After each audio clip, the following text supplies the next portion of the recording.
எங்கேயும் எப்போதும் பட நடிகைய ஞாபகம் இருக்கா? இப்போ இவங்க எப்படி இருக்காங்கன்னு தெரியுமா? எங்கேயும் எப்போதும் படத்துல சில நிமிஷங்கள் மட்டுமே தோன்றிய தீப்தி நம்பியார் தன்னோட இயல்பான நடிப்பால ரசிகர்களோட மனசுல இடம் பிடிச்சாங்க.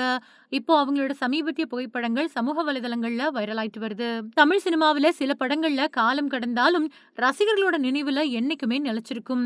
அந்த பட்டியல்ல முக்கிய இடம் பிடிச்சிருக்கிறது எங்கேயும் எப்போதும் படம். 2011வது வருஷம் வெளியான இந்த படம் காதல், நட்பு அப்புறம் வாழ்க்கையோட எதிர்பாராத திருப்பங்கள உணர்வு பூர்வமா சொல்லி ரசிகர்களோட பாராட்ட பெற்றது. இன்னைக்கும் தொலைக்காட்சியில ஒளிபரப்பானா தவறாம பார்க்கக்கூடிய ரசிகர்கள் ஏராளம் இருக்காங்க. இயக்குனர் சரவணன் இயக்குன இந்த படத்துல ஷர்வானந்த், ஜெய், அஞ்சலி, அனன்யா மாதிரியானவங்க முக்கியமான கதாபாத்திரங்கள்ல நடிச்சிருக்காங்க. 2 காதல் கதைகளையும் எதிர்பாராத பேருந்து விபத்தையும் மையமா கொண்டு நகரக்கூடிய இந்த படம் கிளைமேக்ஸ்ல பலரையும் கண்கலங்க வச்சது. குறிப்பா பேருந்துல பயணம் பண்ணக்கூடிய இளம் காதல் ஜோடியோட சோக முடிவு ரசிகர்களை ஆழமா பாதிச்சது.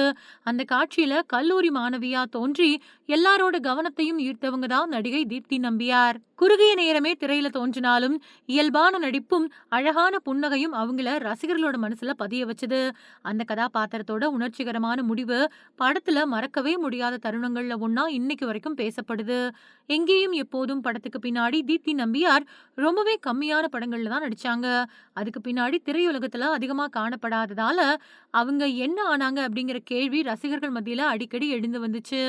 சமூக வலைதளங்கள்லயும் அவங்க அதிகமா செயல்படல அப்படிங்கறதால அவங்களோட சமீபத்திய தகவல்கள் அரிதாதான் வெளியாகுது. இந்த நிலையில தீப்தி நம்பியாரோட சமீபத்திய புகைப்படங்கள் இணையத்துல வேகமா பகிரப்பட்டு வருது.